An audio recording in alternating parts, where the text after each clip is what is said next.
Hey, what's going on out there? I would like to welcome every single one of you to Water Your Soil. So before I get into the video, if you're new around here, I have two rules over at this channel. The first rule is for you to always use your own discretion when it comes to credit cards and your credit score. The second rule is for you to always verify whatever it is you learn, whether it's on this channel, another channel, or anywhere. That should be a rule of life. And what I just stated in regards to verification, it actually relates to this video, and I'm going to explain why a little further on. But getting into the video, so I was on social media a couple of weeks ago, and I've been meaning to do this video, but I had other videos that I had to get to first. But I was on social media and it was a post about credit scores. Now, for some reason, people love to talk down credit scores. It's either everyone has an 800 credit score or above on social media, or people downplay having a good credit score. And in this case, people were downplaying having a good credit score. So it was people commenting and they were saying, hey, the people with high credit scores in the 800s and the upper 700s, they actually have a low income. They don't have any money. And come to think of it, I even saw and heard this on a podcast, but I can't recall which podcast I heard it on, but I saw a clip and they were like, people with high credit scores, they don't have money.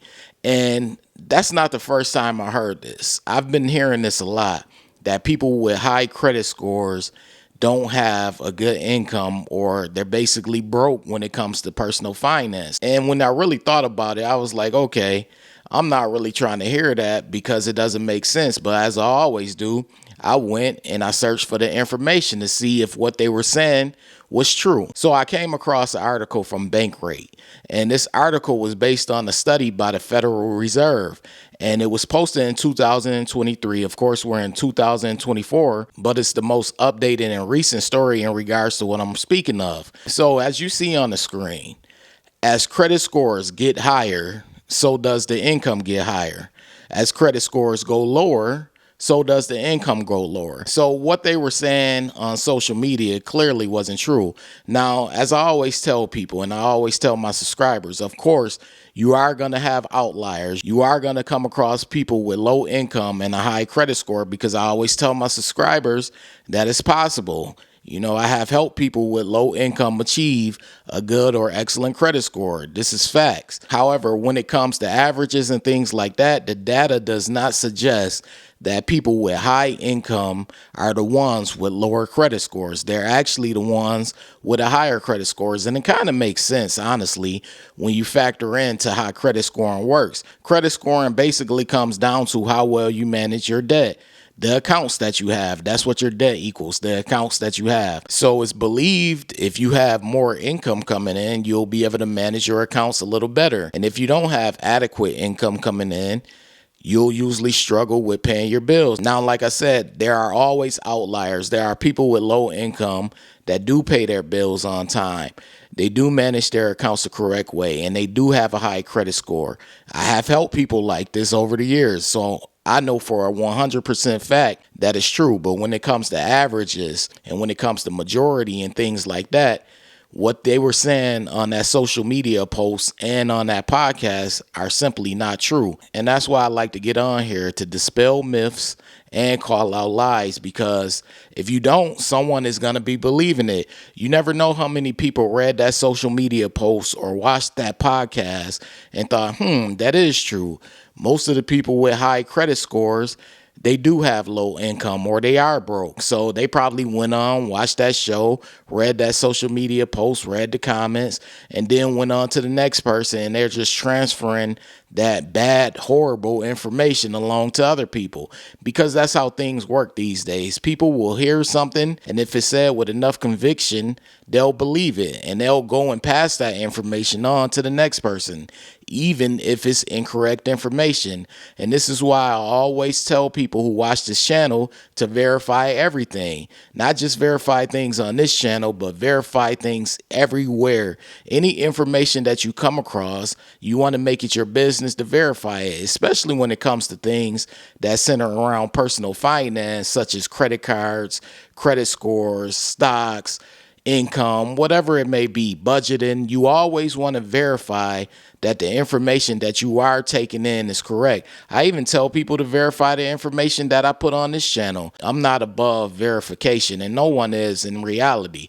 So I just wanted to get on here and talk about that, because in hindsight, it's kind of foolish and it doesn't really make sense to believe that people with the higher income will have a bad credit score. And if they do, that means they're being bad with their money and they're being foolish with it. Of course, there are outliers, and it is possible. There are people with high income who are just reckless with their money. They're reckless with what they put their money to and where they invest and things like that.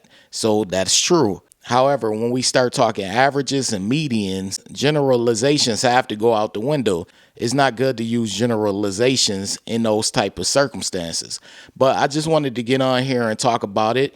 If you're someone who's watching this right now and you believe that what that person on social media stated or what that person on that podcast stated was true, hopefully you'll go and research the article that I have posted. This is not really one of those news videos, but this is a video where I wanted to talk about it because it is a lie and it's proven that it's a lie.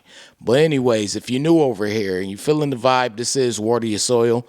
Be sure to hit the subscribe button, turn on all notifications. That way you don't miss a future video, because I post often. That's clicking on the bell and clicking on all. That lets you receive all of my notifications. Also, this goes to every single one of you watching, my subscribers and channel members included. Be sure to hit the like button. That's your way of supporting this channel. It also supports this video. It lets the algorithm know that you support this channel and this video. You want more people to watch it.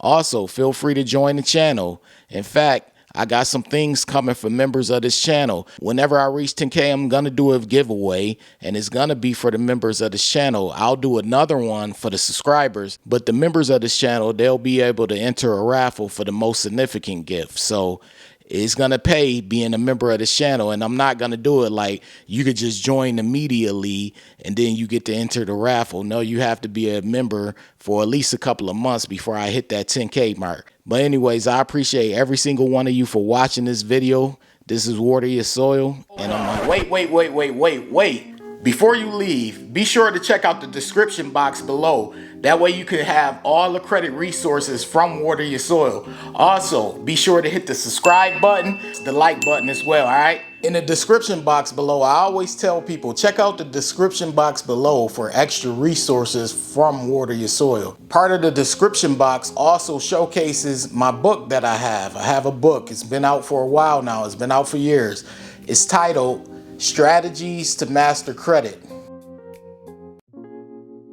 The book is available. It's on Amazon. It's on Barnes & Noble. Most online bookstores have the book. And the book is basically about how FICO credit scoring works. Once you understand how FICO credit scoring works, you're pretty much on your way to helping yourself build, develop, and maintain a good credit score. So check the book out whenever you get a chance.